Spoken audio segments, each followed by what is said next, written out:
भूख लगी होगी। तुम खुश तो हो ना माँ? हाँ। अब आप इसे उम्र का तकाजा कहें या भाग्य का फेर, जिस औरत ने अपने काम में कभी कोई गलती नहीं की थी, आज उनकी शिकायतें आने लगी थी। सागर मजबूर था, उसका 10वीं का रिजल्ट आ चुका था और उसके मन में कुछ अरमान थे जो अक्सर इस उम्र के लड़के के होते हैं। बस जरूरत यह थी कि अब उन अरमानों को सही दिशा देने की।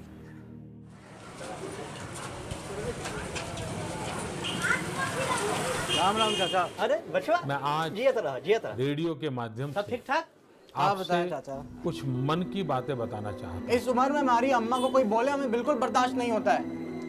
वो प्रिंसिपल, हमारा मन करता है हम अपनी अम्मा को घर में बिठाएं और खुद नौकरी करें, पर दिक्कत यह है कि हम 10वीं पास हैं, तो करें क्या? कहीं पर भी जाऊंगा मेरे पास से ताकत है, मैं अपना पेट भर लूंगा, मैं कभी ठीक से। इस शताब्दी में हमारी आवश्यकता है आईटीआई।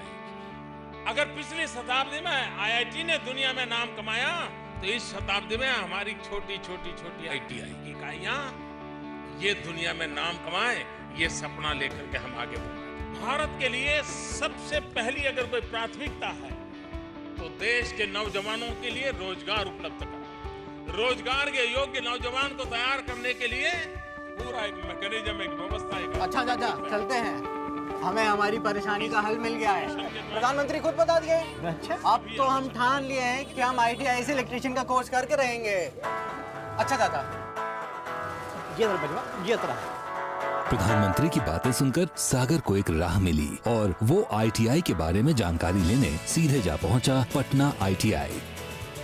तो सागर रजवार, तुम इलेक्ट्रिशियन बनना चाहते हो?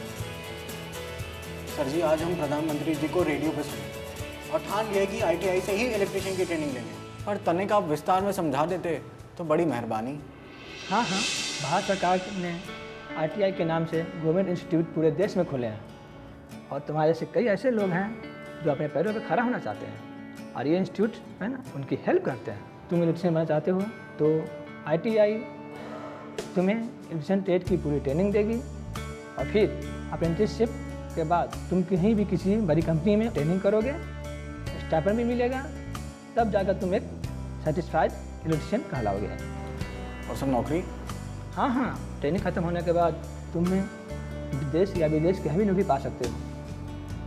पर सर, हम तो सिर्फ 10वीं पास हैं। ये सागर तुम्हारे लिए, इसमें आईटीआई के इलेक्ट्रिशियन ट्रेनिंग और अप्रेंटिसशिप सबके बारे में पूरा डिटेल दिया हुआ है। अच्छा, धन्यवाद। ओके।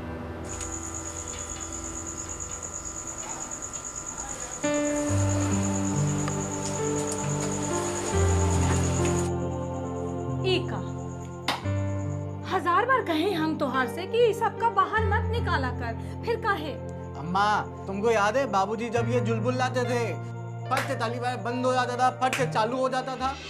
चल बचवा, मैं तुझे आज एक जादू दिखाता हूँ। क्या बापू? ध्यान से देख, यहाँ जादू होने वाला है। ताली बजा।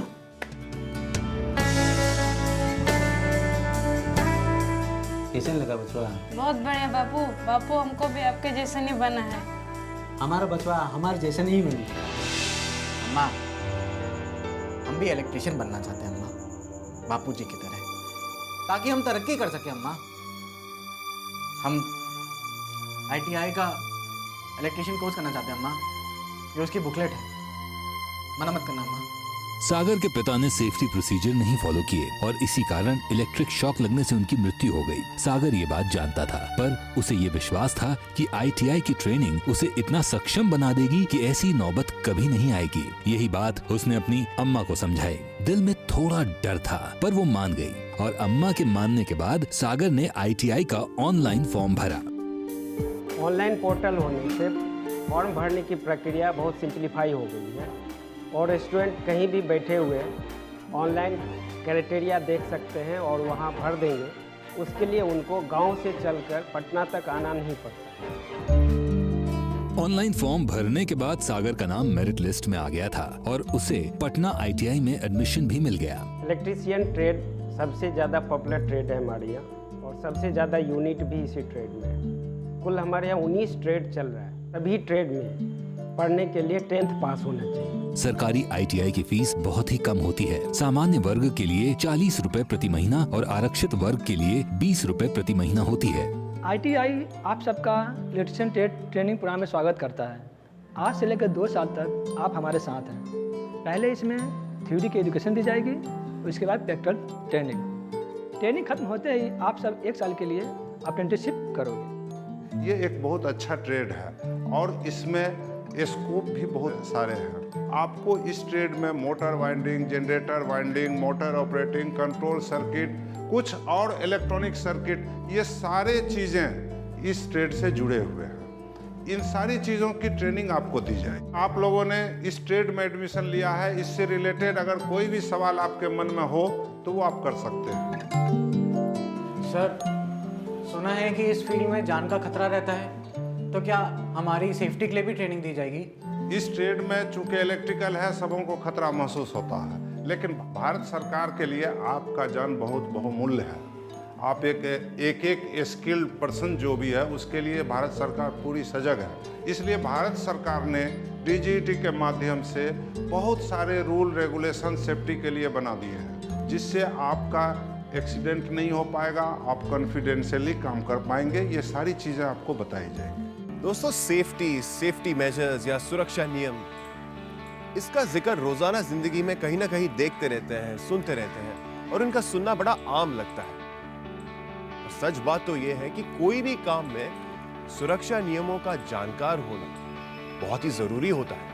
आज जब सागर अपने पिताजी के नक्शे कदम पर चलते हुए इलेक्ट्रिशियन बनने जा रहा है, उसकी ITI ट्रेनिंग के दौरान उसे सबसे पहले सुरक्षा नियमों के बारे में सिखाया जा रहा है और उसके बाद इलेक्ट्रिशियन ट्रेड की बारीकियों के बारे में। अब वो धीरे धीरे एक ट्रेन्ड इलेक्ट्रिशियन बनने लगा था। हमारा इलेक्ट्रिकल सर्किट जो है वो 4 तरह के होते हैं: open circuit, short circuit, leakage circuit और क्लोज सर्किट।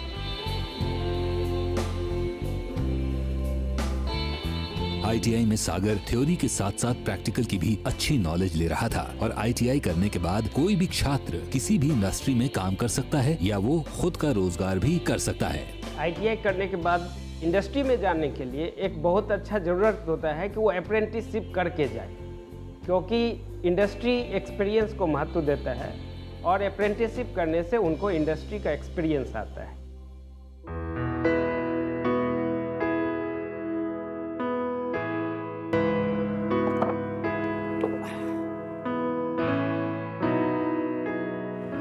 बचवा, तुम्हार हाथ थक जाए। तुम्हारा हाथ ना थके अम्मा, तुम्हारा हाथ कैसे थकेंगे? तो बस रोटी बना, चिंता छोड़ दे। हमारे दिन बहुत जल्दी फिरने वाले अम्मा, भरोसा रख। हाँ बचवा।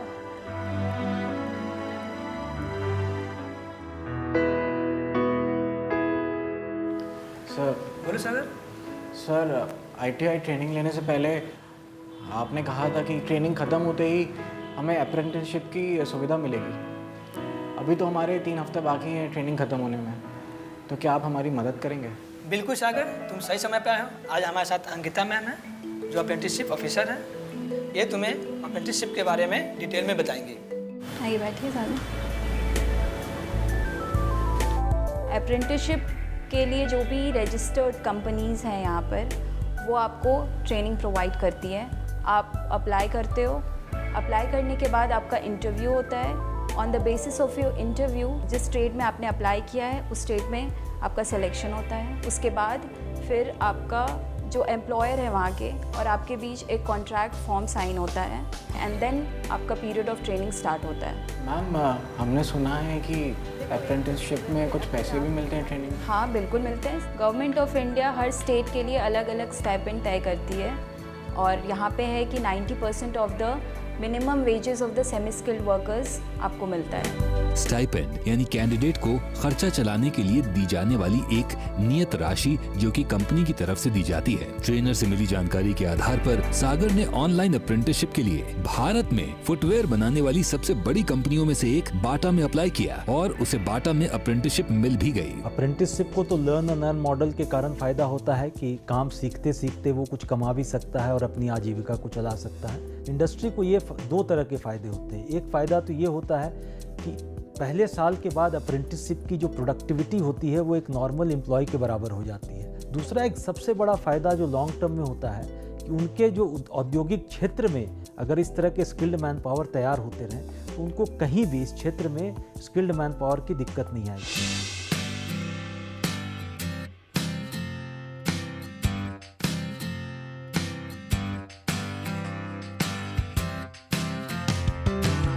सागर की किस्मत का ताला खुल चुका था और चाबी थी बाटा।